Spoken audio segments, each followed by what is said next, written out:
Soal nomor 1, pada kenyataannya kegiatan ilmiahlah yang menjadikan farmasi sebagai ilmu dibandingkan keterampilan teknis saja.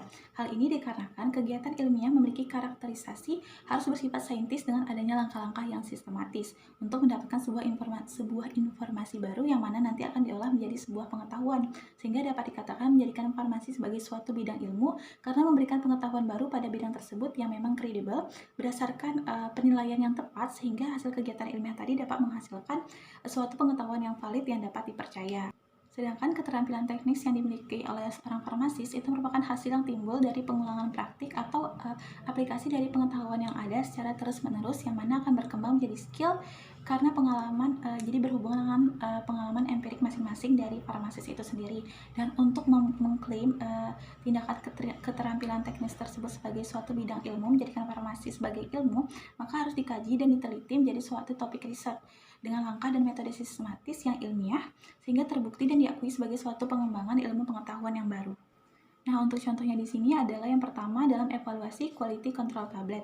Dengan adanya keterampilan teknis dari farmasi dalam melakukan evaluasi seperti uji organoleptis, uji kerapuhan, keseragaman bobot tablet, dan lain sebagainya dapat dilakukan dengan uji prosedur yang sudah ada, yang sudah standar yang ditentukan.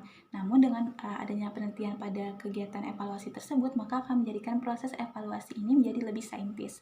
Misalnya dari suatu evaluasi tablet diperoleh bobot yang berbeda-beda, namun ternyata masih memenuhi persyaratan sehingga lolos uji evaluasi. Namun dari perbedaan ini yang dapat kita teliti menjadi topik penelitian untuk mencari penyebab perbedaan tersebut dan mencari solusi alternatif untuk mengatasinya sehingga mendapatkan suatu pengetahuan baru. Contoh selanjutnya adalah dalam membuat obat racikan. Karena kondisi pasien yang berbeda-beda dan spesifik, maka terkadang dibutuhkan obat racikan untuk memenuhi kebutuhan medis spesifik pasien tersebut. Oleh karena itu, setiap farmasis di sini dituntut untuk memiliki keterampilan teknis yang baik dalam racik obat dengan memastikan bahwa obat sudah sesuai dengan resep yang diberikan, ditimbang dengan cermat, kemudian dicampur dengan metode yang tepat, hingga tahap penyimpanannya pun harus diperhatikan. Namun, langkah-langkah yang dilakukan farmasis tersebut belum bisa dikatakan sebagai ilmu sepenuhnya. Mengapa demikian? Karena kurangnya unsur saintis dalam dalam aktivitas farmasis tersebut.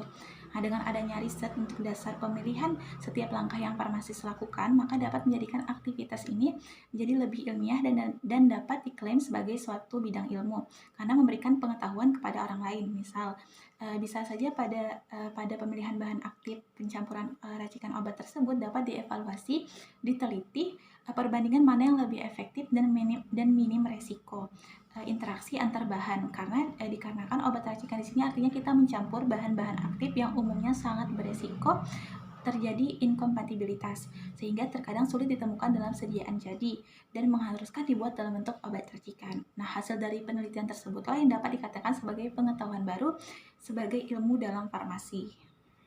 Sekian, terima kasih.